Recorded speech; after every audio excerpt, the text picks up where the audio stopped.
Hi hello నమస్తే welcome to my channel by channel కొత్తగా చూస్తున్నట్లయితే ముందుగా సబ్స్క్రైబ్ చేసుకొని అలాగే నేను చెప్పే వీడియోని ఇస్తున్న అందరికీ షెడ్యూల్గా అయితే ఈరోజు మన టాపిక్ వచ్చేసి మన కన్నప్ప నుంచి అయితే మన ప్రభాస్ గారి లుక్ అయితే ఒకటి వచ్చింది భయ్య.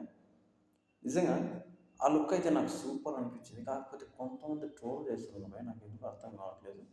అది కూడా అంటే నాగార్జున గారి ఆదికేశ్వర సినిమాలో ఒక ఆదికేశ్వర స్వామిది సినిమా ఒకటి ఉంటుంది.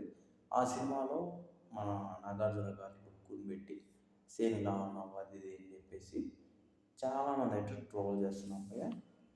అసలు ఎంతలా ట్రోల్ చేయడానికి గల కారణం ఏంటి నాకైతే ఇప్పటికి కూడా అర్థం కావట్లేదు. ఎంతలా ట్రోల్ చేస్తున్నారంటే ఇంకా మొత్తం ఇంకా కన్నప్ప సినిమాని ఇంకెవరు చూడకూడదేమో అన్న టైప్లో అయితే ట్రోల్ చేస్తున్నారు. పోస్ట్ వదిలి ఒక 10 నిమిషాలు కూడా కాలేదు, అప్పుడే మొత్తం ఇంకా అసలు ట్రోల్ చేసేదానికి పెట్టినట్లు ఆ వీడియోస్ నాకు అర్థం కాలేదు భయ్య. చాలా వరకు నేను ఇది అనిపించింది అంటే ప్రతి ఒక్కరూ ఇలా నెగిటివ్ టాక్నే ప్రచారం చేయడానికి ఎక్కువ ఇష్టపడుతున్నారు కాబట్టి అందువల్ల ఇది వస్తుందేమో అనిపిస్తుంది భయ్య. చూద్దాం ఇంకా ఎంతవరకు పోతుందో ఇంకా ముందు ముందు. అయితే మనందరికీ తెలిసిందే కన్నప్ప సినిమా దాదాపు 100 కోట్లతో వస్తుంది భయ్య సినిమా.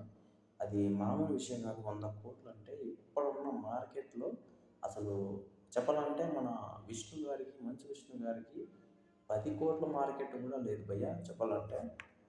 అలాంటిది 100 కోట్లతో అంటే అసలు మనం అక్కడ ప్రభాస్ గారు ఉన్నారని మీరు అర్థం చేసుకోవాలి.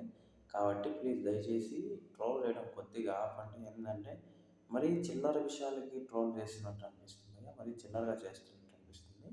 అసలు మీకు ఆ లుక్లో తేడా ఏం కనిపిస్తుంది నాకు ఇప్పటికి కూడా అర్థం కాలేదు.